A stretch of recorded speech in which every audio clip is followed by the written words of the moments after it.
The last few years were like the verticalization of DePIN, where you just saw like new idea after new idea, just trying to do something really different across a bunch of different sectors now, energy, compute, wireless, privacy, transportation, logistics. All of these industries now probably have 4 to 5 projects each with a business model that could go the distance. DePIN projects, by using tokens, can kind of hyper specialize their actual value proposition.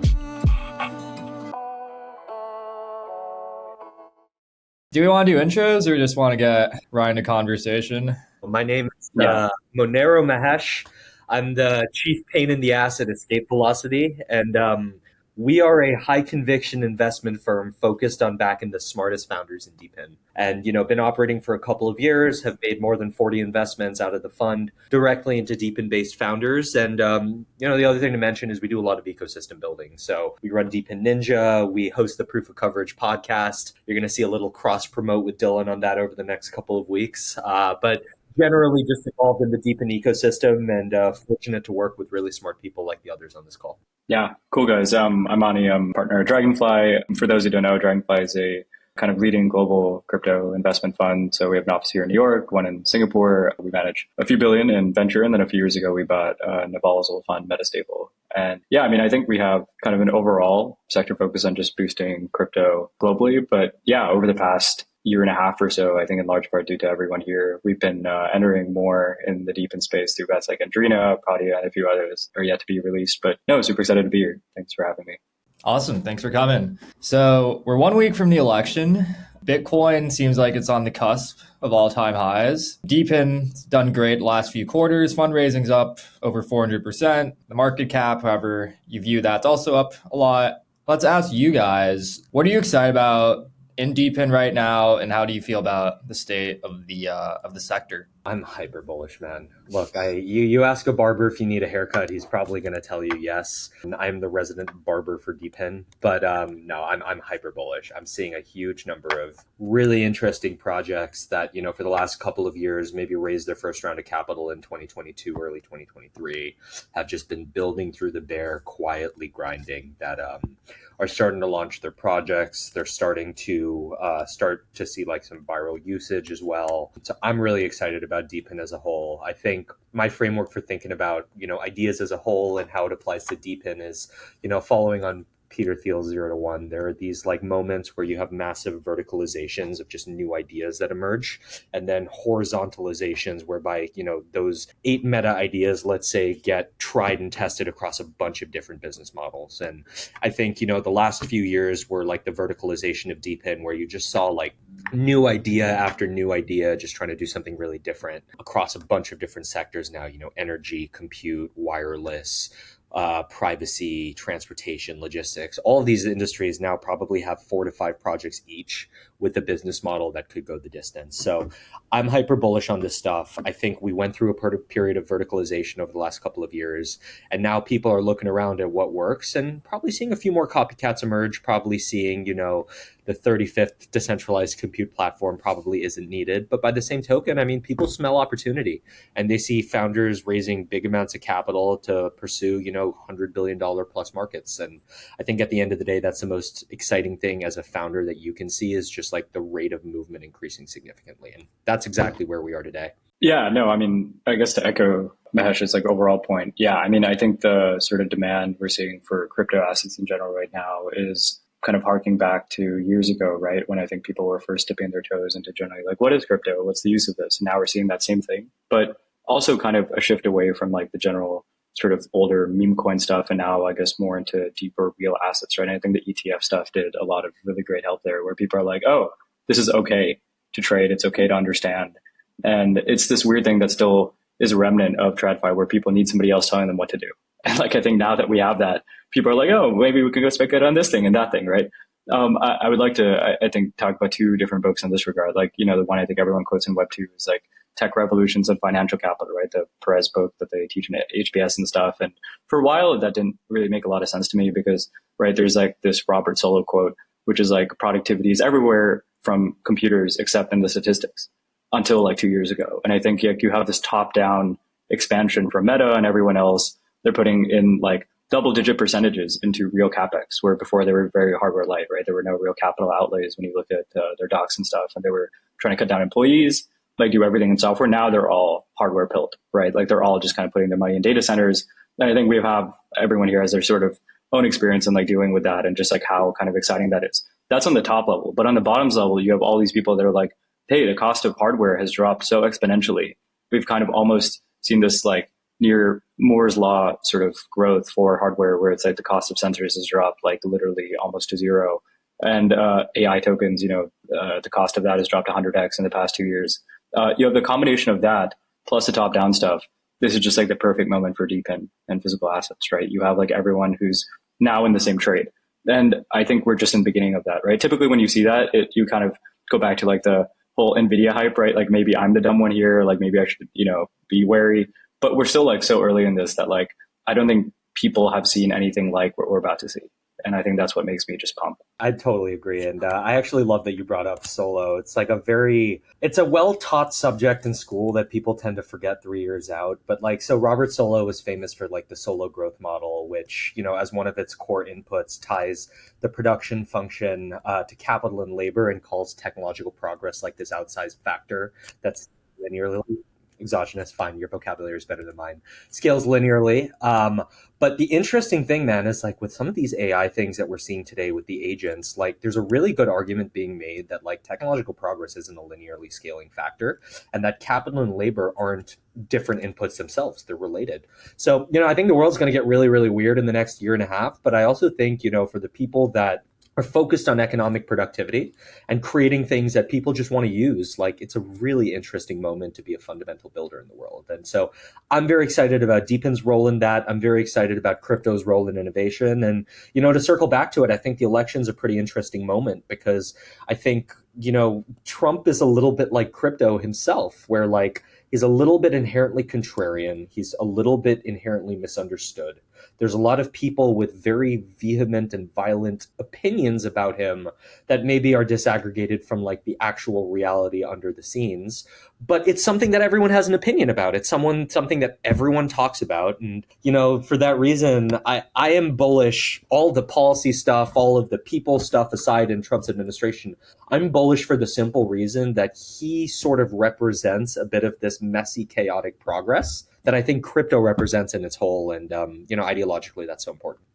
Yeah, I mean, I would say there, like, I think tying in two parts you said, right? So now suddenly everything is software, right? And I think the only other time we've seen something like software is like, I think in the theoretical sense of like intellectual property, right? The thing that catalyzed like semiconductor development was this ability that like, oh, okay, now you have something so valuable, but you can kind of own the patent to it. Obviously, that is both like people and then like actual kind of intellectual capital kind of outside of that you can like ossify. And so that's like infinitely mineable, right? Like once you have that, you can just keep mining that forever. Look at Disney, right? As one example of that. They can just like keep taking IP out of the ground and then, making oil with it and refining it in kind of that sense. And now with everything software, you can do the same thing, right? It's like infinite capital, right? And so AI agents kind of building on AI agents that affect hardware. And I think people forget, right? The 20th century was about building the world, right? The Marshall Plan kind of made what happened today and all of that. And the best companies of all time back then were things like Teledyne, like highly physical, capital intensive companies that like use capital as a moat to build these like just insane hardware kind of companies, much like kind of build out, I would say, of like broadband and all of that, in the 80s and 90s with John Malone. And now we're kind of seeing the same thing, which is exciting. Like for a while, we had this like brief hiatus of like now, software companies kind of taking over. And now they're going to be, I think, dominant hardware companies. And like, how do we adjust to that world, right? Where like for a while, people were concerned that, oh, China may be beating us, right? With all the stuff they're doing in Africa. But then that stuff didn't scale. And I think you're starting to see the pushback there now. But the only way that it will scale and like countries, I think, will have to kind of put their foot in the arena is through something like DePIN and bottoms up expansion.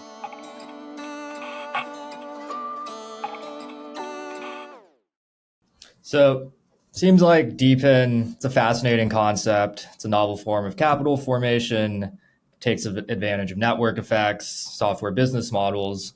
What have you guys seen in practice? You've kind of touched on Dawn and Helium, where DePIN's theory is starting to work. And this could be at the earliest stages, but where are you seeing that progress, and like what sectors or areas of DePIN are you seeing it in? Yeah, I mean, I could probably take one and then Mahesh can do the rest. I mean, Like the obvious example, of course, is decentralized wireless, right? Like I guess from the Dragonfly perspective, none of us were like strangers to hardware stuff before this. And I think that's kind of how people view a lot of, say, the crypto venture capital space. We're like, oh, they like barely know how to code. And like, they, like they don't really fully understand software. But in our case, like I think everyone had like, whether it was like really serious AI expertise before, or like had done some hardware stuff like myself, but like we all kind of, I think, had our screws on properly as we kind of processed each opportunity one by one sequentially, right? And we saw these DePIN kind of V1 projects way back in the day. And I spent a long time talking to all these projects before I met, I think, the Dawn team. And I was quite excited there. And I know we'll expand on that, but I was quite excited there for many different reasons. But I think like when you see a model that works and a founder that takes it seriously and the timing be right, I mean, there's that line, right, I think in finance where it's like being early is the same thing as being wrong. And that's also true in venture. Or like you could have done DePIN stuff in 2017, in the heyday of the IoT stuff with, all those kind of L1s back then. You would have just been wrong, right? And maybe you would have been right 5 years later, but it doesn't matter, kind of in the sense of investing.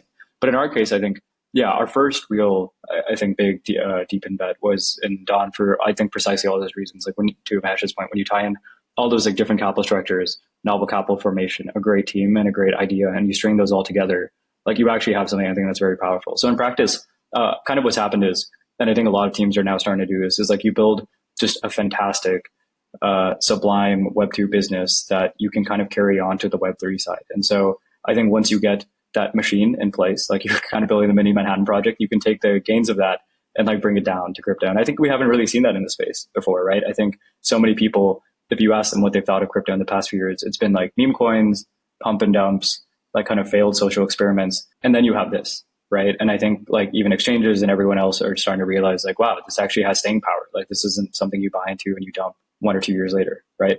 Remains to be seen, I think, how, the progress there goes, but it's not going away because there's an actual Web2 business that works. Right. And it just seems like weird that I think people are not processing that properly, where you just like quite simply cannot have the same structure of that versus like non, right. Which I think rugged last week. Right. These like kind of really ephemeral AI coins. Right. So two very different opportunities, but yeah. Like remains to be seen. Yeah, for sure. It's it's an interesting one because what Ani is getting at is, I think, one of the biggest misconceptions within DePIN among DePIN investors is like this idea that like immaculate origination of the network can like be created just through tokens, right? Like there was this view, I think, in 2020 that you just pay people enough tokens and like the network will emerge out of nowhere. And I think, there was a lot of pushback on the on the back end of that, and DePIN projects figured out, a year or so ago that you really need demand and you need to figure out where your demand is going to come from. Otherwise, you're going to end up in these speculative frameworks where you're paying people a bunch of tokens and they're just going to be selling them. You need like some sort of demand on the network that makes investors comfortable that like everyone isn't just going to sell once and it ends up being this like game theory experiment like the fucking Ohms guy, the Ohm guys at the end of the day, where you're just like banking on the fact that the next person won't sell. The thing that gives people the most conviction not to, that there is fundamental value, is revenue. It's a business model that's working, that can create cash on a sustainable basis that will be used to grow the network. And so I think what Dawn figured out exceptionally, as did a few other projects, but Dawn was among the first, was that you can use a Web2 business in order to bootstrap your own demand. Like these networks themselves will take a long time to originate themselves. They're massive global networks that are trying to rebuild fundamental infrastructure. AT&T took 20 years to build 3G.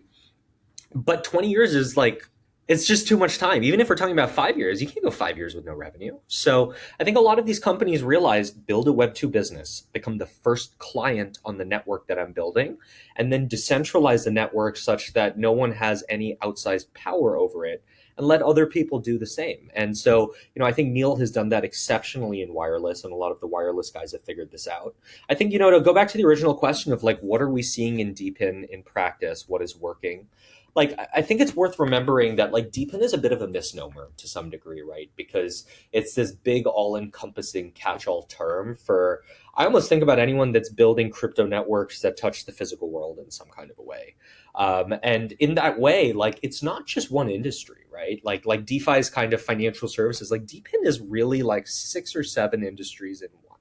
And each of those industries has trillions of dollars of revenues. I mean, wireless is one of the first to get to market and is growing pretty rapidly. I mean, that's $1 trillion market.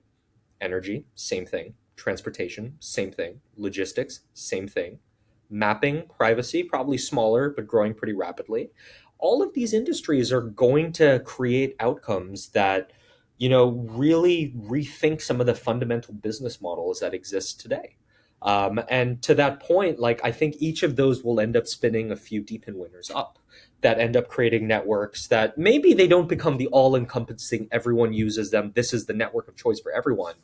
But you can win locales, you can win regions, you can win geographies, you can become the winner in Florida, as an example, if you can cater very uniquely to the type of person in Florida who seems to be more freedom loving, who seems to want less government interaction in their life. And so my point is just that like these DePIN projects, by using tokens, can kind of hyper specialize their actual value proposition to the cultural characteristics of the people that they're serving.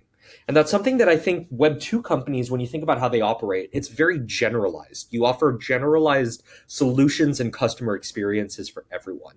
I think a big value proposition of these networks themselves is you can actually offer very tailored experiences by building on top of networks and infrastructure that already exist. So, I mean, wireless growing like crazy, energy growing like crazy. I've seen 3 to 4 projects there that are genuinely competing to rebuild parts of the grid, to rebuild really core functions of like the energy distribution mechanism. Mapping, similar thing. Decentralized compute. Ani and I are both investors in a protocol called Protea that's, building a network to power APIs for image generation. Very interesting underlying use case, uses a decentralized model in the back end to do so. Compute is going to become a very big idea itself, although there are, problems to solve here and there. It feels like people are making a lot of progress. So all of these industries, I think, could become massive.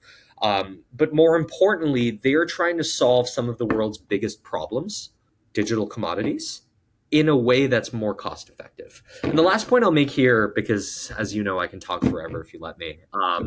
The thing that I love about DePIN is because you're creating a commodity, you don't have to focus as much on like unique user experience as you have to do in other industries, right? Like if you're selling bandwidth, bandwidth is bandwidth is bandwidth. It might cost a little bit more, a little bit less in different areas. You can make money on arbitraging it, but I don't have to think very deeply about the customer experience with which I'm providing bandwidth. Unless it's a retail thing like Helium at the end of the day, but that's not about bandwidth. That's about the phone plan itself. So I really think one of the things that makes me very excited about DePIN is they have one less problem to solve, I think, than a lot of traditional crypto projects where you have to create the product, you have to do it in a smart way, and then you have to like really unlock a new customer behavior. With DePIN, you don't really have to unlock a new customer behavior in who you're selling to. You have to unlock a new customer behavior in who's supplying you, i.e. your supply side. And I think that's a far more easily solvable problem with incentives than the opposite.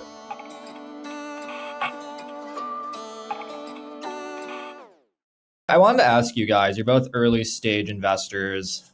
Obviously, investing in the founder is critical at that point of a company's life cycle. How do you kind of assess and feel about the talent pool in DePIN?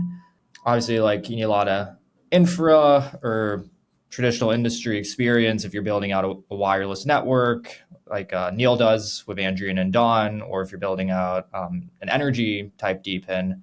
So how do you feel about the quality of the talent pool, and how do we bring in more talented founders into DePIN? Yeah, I can try to take a stab there. I mean, it's hard to be prescriptive, and I've encountered this question before, but it's so hard to, I think, kind of describe the steps needed, because I think to be a great founder in this crypto space specifically, you basically have to be a polymath. Like when you think about all the different things you need to know, it's like all the way from raising money. That in itself, I mean, we can talk about that forever, but just like the ability of a founder to be able to raise a significant quantum of capital from the debt markets is just like really not the same skill set as the guy who's in the garage for 2 years building something that like normal people would want to eventually have in their homes, right? Like those are just so different from each other. To have that same skill set in a person is really like one in 100,000, 1 in a million, right? So it's hard to say. But yeah, I think like we need to, and I think some of my work right now is helping founders, I think about like not a YC playbook, but like, just steps needed at all to succeed in the space, because it's so nascent and there's like so many things to do. And I guess like so many different types of people you want on your side, that like a big part of our work is just like, how do you actually be able, like, how can you close a round, scale a company, hire the right people, and go from there? Because we're just making it up as we go into later stages of this, right? And I think like no one knows where all this is going to go. But like really, I think the best point of having great investors in your cap table is to be a transmission mechanism to other investors, so to the overall market, why this is important, and to be a lodestar for capital, so ideas, people, and like I said, money itself. And I think if you're doing both of those things, you have a fighting shot. But to do all of this stuff by yourself, and I see people do it, it's not like Web2. It's like wholly different. Like there's so many things. Even the ability to sell people online, right? To be a part of CT, that itself is just such a crazy skill set that I think like to figure that out on your own as a prior academic, it'd be very hard to figure out. So like you need kind of all these things in your mind and do it sequentially instead of all at once. I mean, just to echo that, I think starting a DePIN project is one of the hardest things you can do, candidly, because, thinking about it versus a traditional Web2 business, you have to build both sides of a network or marketplace versus just one. You have to build an incentive system to manage all of that and think through all of the game theory of how that can go wrong. You have to figure out how to manage an entire community of people around it as well that are involved on a day-to-day basis. And then across all of that, you have to build a business and a business model that's uniquely scalable in an industry where other people probably don't have to do as much as you do. The benefit of it is you probably have a much better business model on the other side if you can figure it out and get to market. But that startup energy is just incredibly taxing up front. So I think when I look for founders in DePIN as a whole, technical skill sets are an obvious, big factor on how we're thinking about the underwrite side of it, especially if it's something like energy or something like privacy. Like generally founders need to have a really strong background in it or be surrounded by really, really strong players from the space. I mean, Neil from Dawn Adrena is just the quintessential example. He's like an ex hardware engineer, dropped out of Princeton, just gets this stuff at such a fundamental level. And so for him to go do something like this is easier than for, candidly, I'll give him credit. I think Amir is also brilliant in a very different way and didn't have the technical hardware background, but kind of figured it out along the way by getting the right people on board. There are people like Boris within that organization that, are some of the best minds on this stuff that I've ever seen. So there's both sides of it, but founders that are able to get the right technical talent around them to really understand what's going on in depth, I think is the most important thing. But in addition to that, I think founders have to be exceptional communicators, especially within DePIN, because of the complexity of the community that you're having to manage. You not only have to be able to communicate yourself, but you need to understand communication distribution, how you're messaging yourself in order to get what you need out of each part of your community. Very hard to do. You need to be an exceptional manager of people, I think, not just because you're managing the people in your organization, because you're managing this long tail of people on Twitter who are your community that candidly, if they start turning against you and start talking about you being a fake project and all, they can rug you in a second if they want to. So it's a lot more personnel management, I think, than a lot of Web2 businesses, which maybe focus a lot more uniquely just on product and product iteration. But the other side of that, if you get it right, is that you have the entire long tail of the internet, 6 billion strangers, and all of the skill sets that they have. If you can figure out how to reach them through communication, you can weaponize strangers to help you build your business in a way that has never existed in the history of the world. And so how do we get around this as a whole? Look, we have to do very, very deep founder-based diligence when we invest, but we also have to look at the business model. We have to look at, in the articulation of how they think about how this will grow, does it inherently make sense with where the industry is going? So it's not just founder bets. There are all these boxes you have to check on the founder. Then you also have to get the business model right too. And I think for us, that's the thing that we spend the most time on. And I think the thing that we do, we know the Dragonfly guys do, a lot of DePIN investors I think don't. So really understanding the scalability of the long-term business model is the core part of our underwrite beyond the founder that we spend time on. Yeah, and this is more of a personal thing, just really quick. I try to read everything. I try to be scientifically minded, especially when I look at this stuff. And I think that sort of I don't think other people in the space have had this, but the more I've looked into this, the more curious I got in general. So it's I used to read all the time. Now I just have upped that even more because of the scale of types of companies that can be made. Because fundamentally, this is all deep tech stuff. So much of it is deep tech stuff. And the interesting part about deep tech stuff is if you're right, you're in Cobioworks, right? You're this huge success and like everyone knows about you, et cetera, et cetera. But like, if you don't get that, you're spinning your wheels forever. And crypto actually even makes that more of a nightmare because the token will seduce you into thinking you have something when you don't. So like people think, oh, the token's up, therefore I have a great product for a deep tech company. That's just not how it works, right? It's like Theranos all over again. It's like, oh, we raised all this money, therefore we're going to succeed. No, like you have to actually go 0 to 1, then 1 to 100. But crypto just like will seduce you into thinking that you have something just because your token is up. And we try to like, I think, remove that fact from founders very quickly. We're like, yeah, I mean, you have to like, we focus on building a business. That's why we're here. We want to like change things by using commerce, I think, in the right way combined with science. And I think if you don't have that perspective, you're just out of luck. Absolutely. The history of America is using markets more and more and more in all parts of our lives in order to make decisions, and therefore removing corrupt one-off individuals for being able to do that. I see DePIN as like the next evolution of this. We're just using markets to make all of our decisions. And candidly, I'm bullish on that as an idea.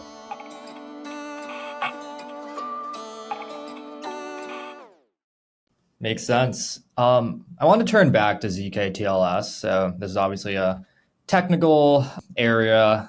Probably a lot of founders have expertise, but it's gotten a lot of hype. EV3 recently invested in Opacity the last few weeks. There's a lot of chatter about vampire attacks on Web2 platforms and leveraging zk-TLS to kind of do that with DePINs that can have some sort of advantage in any area. I want to hear your thoughts on this area. Is it something that you can invest in? And does the zk-TLS primitive have actual use cases for DePIN? I think this is one of the areas that we're the most excited about. You mentioned Harsh Patel. He's the founder of Opacity. Kid is a fucking gigabrain. If you don't know who Hirsch is, I highly recommend you go watch him speak or you watch some of his content.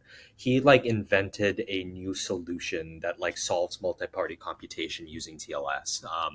And it's the kind of thing where he's like a college dropout and like chain smokes a pack of cigarettes a day. So I think it took him a second for people to really listen to him. And now that they're listening to him, I mean, the things that are coming out of that ecosystem, I haven't met someone like Hirsch in a really long time. And I'm excited about everything that he's doing there. So zk-TLS, I think the easiest way to understand it is everyone talks about vampire attacks and all this stuff. I think the easiest way to understand it is as plaid for Web2 data. It's a very simple mechanism that allows you to pretty much destroy the barriers that keep you from accessing private data that Web2 companies maintain. So very simply, it allows you to verify any credential or any data through their platform by verifying the private data that's held by a Web2 company. Simple example. There's a company called Nosh, Decentralized Food Delivery, another exceptional founder that's using zk-TLS in order to onboard drivers onto their platform that have incredible ratings from DoorDash. Only those kinds of drivers. You can do the same thing with customers. So it lets you bootstrap networks from scratch on the basis of reputation, which is something that's never existed in Web3. You either bootstrap on the basis of money or you bootstrap on the basis of community. If you can bootstrap on the basis of reputation, in my opinion, you're destroying the biggest moat that Web2 companies have today. I think reputation is the biggest moat that when you think about DoorDash, Faith, any of these platforms. People use them because other people use them, and therefore the platform is the best platform. And then within that platform, you get a score. That score kind of drives, at the end of the day, your experience, all of those kinds of things. If you can destroy that barrier to entry and allow people to graft reputation into Web3, you can be so deliberate about how you build the supply and the demand side of your network and specifically only target the highest value people. So instead of having to pay anybody who wants the tokens, or in the smarter version that Hivemapper pioneered, this burst model of like pay tokens as a function of location and geography, you can now only incentivize the people that you think are going to be very valuable to your network, and even create your reward function to take this into account. So the result of this, we think at the end of the day, is an ecosystem of DePIN type companies that'll try to bootstrap their networks on the basis of reputation as opposed to on the basis of money. Nosh, as an example, decentralized food delivery, just going after extremely high rated people from DoorDash's network. They're only in Colorado right now, growing rapidly. And what that lets them do then is really focus on just incredible customer experience and product because they have the best drivers already. So things like that, I think they're so early. I mean, Hirsch made this invention 6 months ago-ish, probably a little bit longer. A bunch of other founders have also, to their credit, come up with really interesting solutions that look a little bit similar in some cases, look very different in other cases, but fulfill that core value proposition of verification of Web2 data. I think it's going to be a really hot category. I think you're going to see a lot of investors pour into it. But I think more importantly, it also just makes a lot of sense, which is that when you think about building a network, the most important thing in building a network is getting the right participants on your network day one to let you in. And I think using zk-TLS, you can select those participants in a way that you used to just have to hope you'd get them. Yeah, we, I would say like a few years ago, we invested in Reclaim Protocol, also kind of doing the same thing. But yeah, I mean, certainly it really has picked up in the past few months. I mean, I think this is another story of like, I guess another one of our Dragonfly conversations that ended up as a tweet is like, the kind of ability of second mover advantage more so in crypto than anywhere else. Where like in many parts of crypto, being first doesn't actually mean anything. Where actually in Web2, it's the opposite, right? Like there actually is very strong first mover advantage. Like look at Uber stock price now and Lyft. I mean, I'm missing a lot of details that led to that case, but just like, being a first mover in Web2, like has a lot of power. And it certainly is not as powerful in Web3. But zk-TLS, in other words, in my mind, is almost mimetic warfare. Like it allows you to conduct mimetic warfare in a way like you couldn't with Web2. Like you could be somebody without CapEx, with like barely no money. But I think if you can target people, which you can do with zk-TLS locally, and not like treat everyone as the same kind of agent, right? Like in economics, you kind of have this view that like everyone's the same. Like that's kind of what rationality teaches you. But with zk-TLS, my denominator can be that one person in Kansas City that might be able to use this. And I think like targeting them, and we have a separate company called Spindle made by AGM, who was like early on the Facebook ads team. And I think they've kind of been pioneering a lot of like the Web3 ad stuff right now using off-chain and on-chain data. And you can kind of get like this tracking mechanism.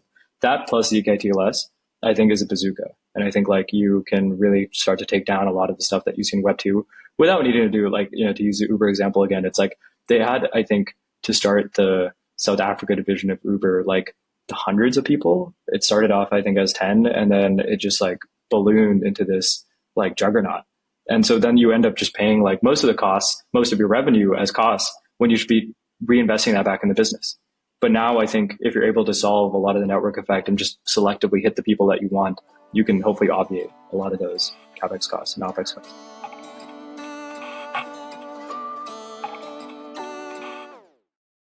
Makes sense. With that, looking to 2025, what are you most excited about in DePIN?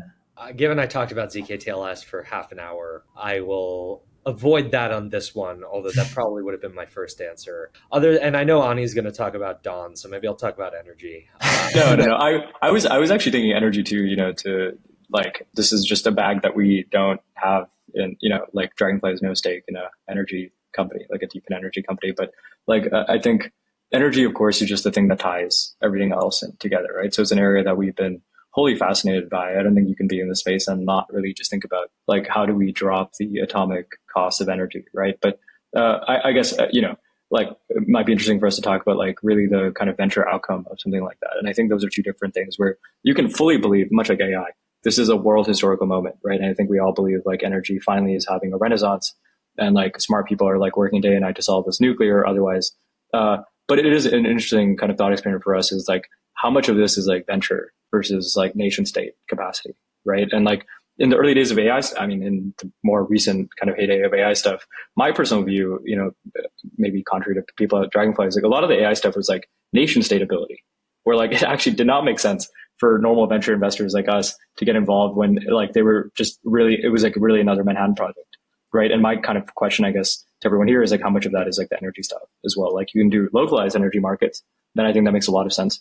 But I almost get the feeling that like a lot of energy stuff will almost be like a Standard Oil type experiment where you have to like verticalize, then horizontalize, and like kind business, though, buddy. Standard Oil was a good business, though. Yeah. Right. But how many Standard Oils are there? Right, one, and then they broke it up into 7. Yeah, and like to do that, I think, like we said before, right? It's like what type of person is willing to build a DePIN project? Like somebody that is that insane to do that probably is very rare. And so I think you have to find all those moving parts and have them in the right team to get that outcome for energy. Yeah, for sure. No, I think you hit a really interesting point, which is, for cutting edge research and ideas, Candidly, throughout the history of history, most of that has been funded by the government. In the last 100 years, a lot of that has been funded by research institutions, colleges. There's this very interesting paradigm emerging now where like governments, academics, and venture capitalists are kind of all competing for the same pool of ideas now. And oftentimes not being super thoughtful beyond the idea and the founder as to whether, the business model might end up proliferating on the other side. So I think it's a super interesting area of study for that reason. And that's actually one of the reasons I'm so bullish on energy, which is that I think it's one of the first areas where there's been a lot of venture funding of this over the last year for companies that have products that are in the market already, that are starting to see some traction. Guys like Daylight, Glow, Fuse, such people that have been around this market for some time now. And the question is, can they gravitate to that next level, having started with venture capital, of getting government contracts, of getting funding, of getting involvement at the government level and helping build the business? And I'd argue that it's hard, but there are companies like Palantir that do it. There's companies like SpaceX that do it at the end. You actually just nailed one of my points, which is I think for a great crypto outcome in the energy space, you probably need somebody in Web 2 to do it first and like kind of lead the way, like an Elon type figure for energy. And then like, okay, the road has been paved, you can bring a truck in, and then we back up the truck, and then that's it, right? And like, we bring a crypto project or... The constant paradigm of history and venture is you start with an idea that you think will be inherently and innately disruptive and will solve everything. And then you go down the rabbit hole and you realize, a year into building it, oh shit, the incumbents are going to respond, and they're going to respond in a big way, and they're going to respond in a way that probably puts me off. And then eventually you realize that, sure, maybe you can get to that extreme long-term all-encompassing goal, but you're probably going to get there as a function of partnership. You're probably going to get there as a function of working with some of the incumbents that actually have a very thoughtful approach to the ideas at hand. And then maybe eventually you get so big that you end up eating those incumbents.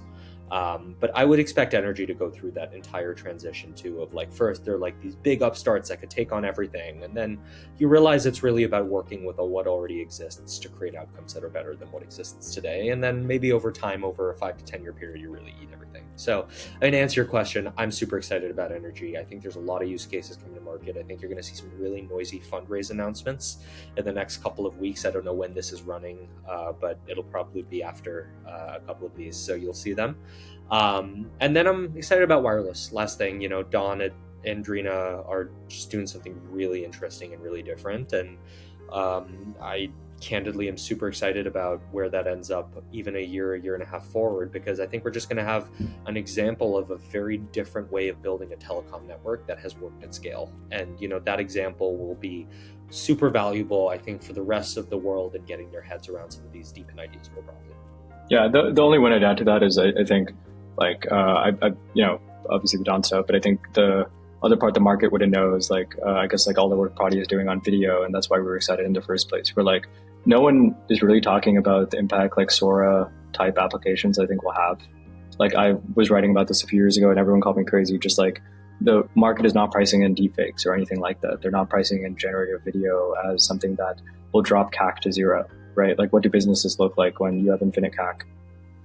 Or like infinitely zero CAC, right? So like the lack of, you can just like spin this up anywhere. Any business is now can just do marketing, like however much marketing that they want, right? And I think Ben Thompson had something about this today where like he thinks Meta will be the best business of all time because they're the only ones with all the resources needed to accurately predict what people will consume, and they can add the generative component on top of that. So it's like the media that they think you will want at the exact time that you want it to compel you to do a certain action.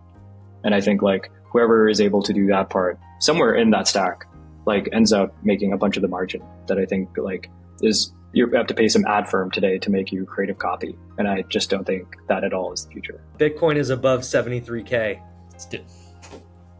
Let's go. Awesome. Yeah. Thanks for coming on, guys.